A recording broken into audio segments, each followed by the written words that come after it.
Hey, salut tout le monde, c'est coach Guillaume Boucher. Aujourd'hui, je vais vous expliquer comment faire pour avoir des résultats sans compter nos calories et nos macronutriments. Donc, est-ce que c'est possible d'avoir des résultats sans compter? Oui, ça dépend cependant d'où est-ce qu'on part. Mais ce qu'on veut garder en tête pour avoir des résultats sans avoir à compter, c'est que on veut changer la forme des aliments qu'on mange si elle est déjà problématique dans notre alimentation. Puis, en fait, ce que ça veut dire, ça, c'est qu'on va vouloir manger des aliments qui sont le moins transformés possible. Ça, c'est pas quelque chose de nouveau. Tout le monde a déjà entendu dire ça. Faut que tu manges moins transformé. Mais la majorité des gens comprennent pas trop qu'est-ce que ça veut dire. Puis c'est quoi l'implication. C'est ça que je vais vous expliquer en détail ici avec des exemples concrets. Donc, je vais prendre un exemple simple. Si on pense à un aliment non transformé, c'est un aliment qui est le plus près de sa forme naturelle qu'on va retrouver dans la nature. Okay? Donc, si on pense, par exemple, à des patates, la forme la plus naturelle, ce serait une patate crue où est-ce que je vais prendre une patate et je la mange directement. C'est pas la meilleure manière de manger une patate pour le goût, mais ça serait la manière la moins transformée. Okay?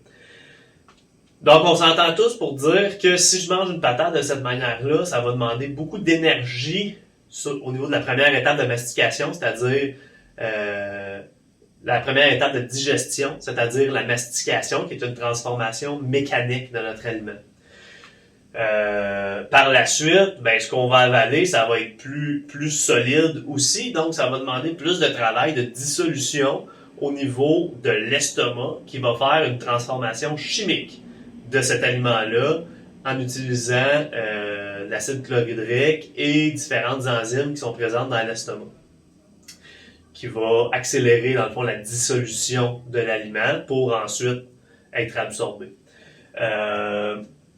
Si je prends, par exemple, une transformation qu'on va faire avant de manger l'aliment, par exemple, de la purée de patates. Manger de la purée de patates, c'est pas vraiment un problème là, dans la vie. Là. Mais c'est une étape qui a quand même un impact. Okay?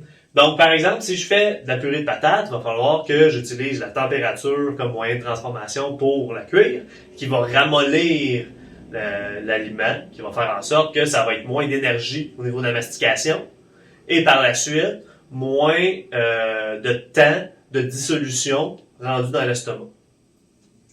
Là, ça, c'est uniquement pour la température. Après ça, la purée de patates, il y a une transformation mécanique aussi. Donc, avec l'appareil qu'on a utilisé, la patate a été broyée, ce qui fait en sorte que là, l'étape de mastication est pratiquement absente. Et pas non seulement plus facile, on pourrait littéralement manger de la purée juste en la tétant. Okay? Et rendu dans l'estomac, même chose, la durée de dissolution va être moins longue. Donc, ça fait en sorte que simplement parce que, au lieu de manger notre patate crue, on l'a mangé sous forme de purée, ben, dans un plus court laps de temps, on peut en manger une plus grosse quantité, donc une plus grande quantité de calories, avant que notre corps nous envoie un signal qu'on a suffisamment mangé. Okay? Là, si je pousse ça encore plus loin au niveau des étapes possibles de transformation, si je prends de la poudre comme de la maltodextrine, ça peut être fait à partir de patates. Donc, comment que ça a été fait? Ça a été transformé à très haute température. Il y a eu aussi une étape de transformation mécanique. Et on va avoir utilisé de l'acide ou des bactéries pour encore davantage prédigérer, si on pourrait dire, l'aliment. Donc, à la fin, il va être sous forme de poudre qu'on mélange dans l'eau puis qu'on consomme, ce qui va faire que c'est absorbé super rapidement.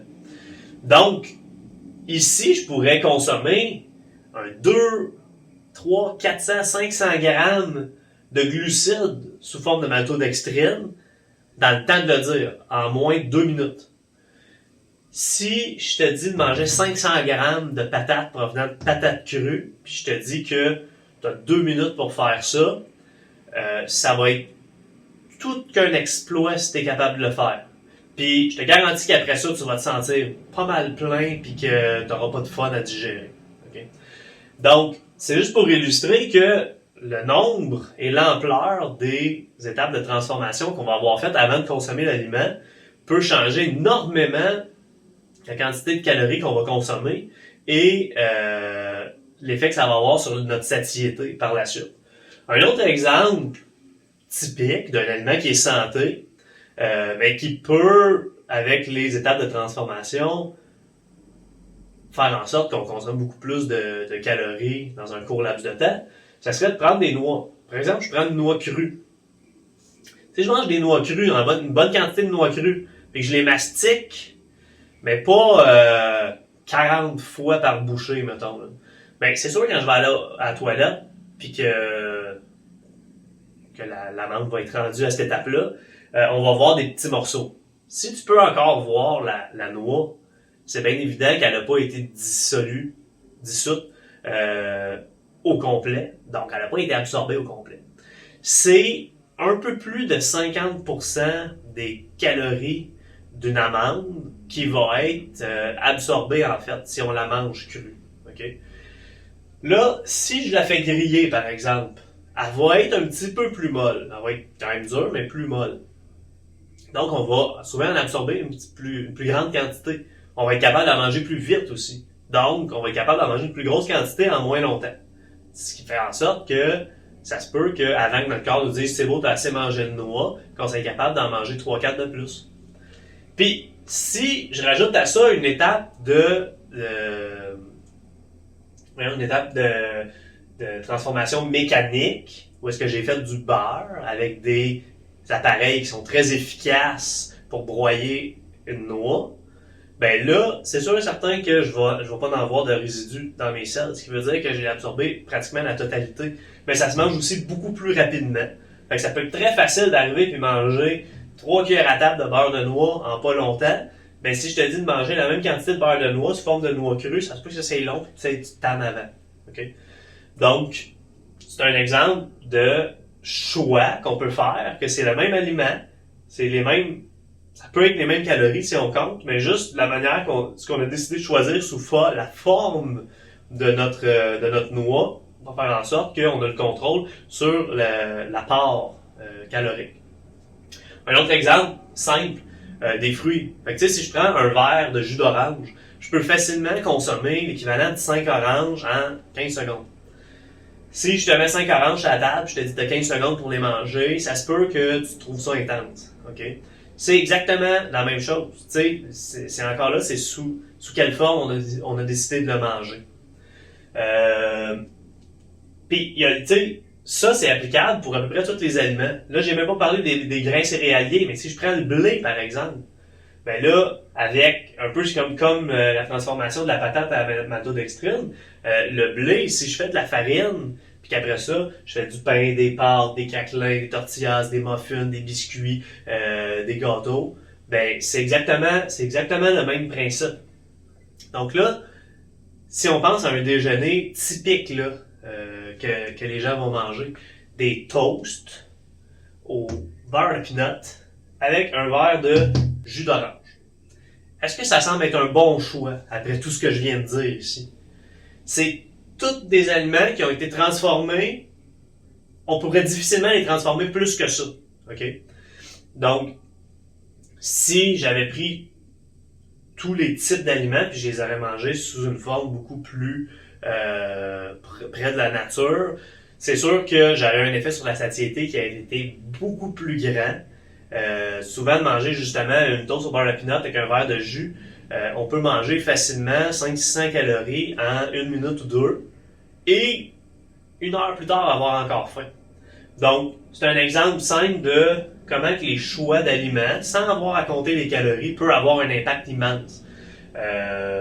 Et ça, c'est applicable pour quelqu'un qui veut autant perdre du gras, perdre du poids, que prendre de la masse. Tu sais, quelqu'un qui veut coter, qui veut perdre du poids, si il va le plus possible avec des aliments non transformés, il augmente de beaucoup ses chances de se sentir plein et de quand même avoir un déficit énergétique. Okay? De quand même manger moins de calories que ce qu'il a besoin, simplement parce qu'il a mangé moins transformé, sans avoir à se priver, à avoir constamment faim. Okay?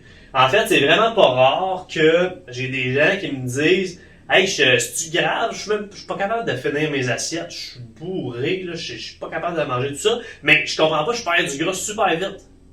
Mais c'est exactement ça. L'affaire, c'est que la personne, avant ça, mangeait juste des aliments transformés. Mangeait des toasts au beurre de pinot, du jus d'orange, des bols de céréales, des sandwichs, des lasagnes, de la pizza, plein de trucs comme ça.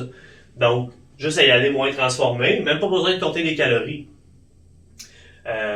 Quelqu'un qui veut prendre de la masse, puis qui est pas capable de manger tout ce qu'il a à manger, ben cette personne-là pourrait arriver, par exemple, puis au lieu de manger du riz à chaque repas, peut-être que un repas dans la journée, il pourrait remplacer son riz par de la crème de riz. Ce qui fait en sorte que c'est beaucoup plus facile à manger sans manger un gros volume d'aliments. Il pourrait prendre des fois peut-être une collation et prendre, disons, ses fruits, ses noix et, mettons, mettre tout ça dans un blender, prendre du beurre de noix au lieu de ses noix, et au lieu de manger, mettons, des œufs ou de la viande à ce repas-là, ben là, prendre, mettons, de la protéine en poudre, tout mélanger ça dans l'eau, et là, ça ferait beaucoup de calories facilement digérables.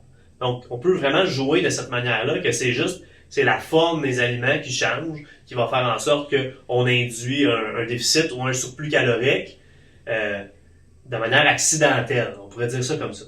Mais si quelqu'un mange déjà bien, là, mange déjà peu transformé, des bons choix d'aliments, et quand même a de la difficulté à diminuer son taux de gras, à coter, à prendre de la masse, c'est sûr qu'à un certain stade, ça va devenir nécessaire de compter juste pour savoir précisément où est-ce qu'on en est. Okay? Ça, c'est vraiment de passer à l'autre étape. C'est sûr qu'à un certain stade, il va falloir compter pour avoir davantage de résultats. C'est un peu comme si tu veux te mettre de l'argent de côté, il va falloir que tu te fasses un budget à un moment donné, il va falloir que tu saches plus précisément c'est quoi ton salaire, puis c'est quoi tes dépenses. T'sais. C'est un peu la même chose au niveau de l'alimentation. Ben, il va falloir à un moment donné savoir c'est combien je dépense versus combien que je mange, puis comment il faut que j'ajuste tout ça. T'sais.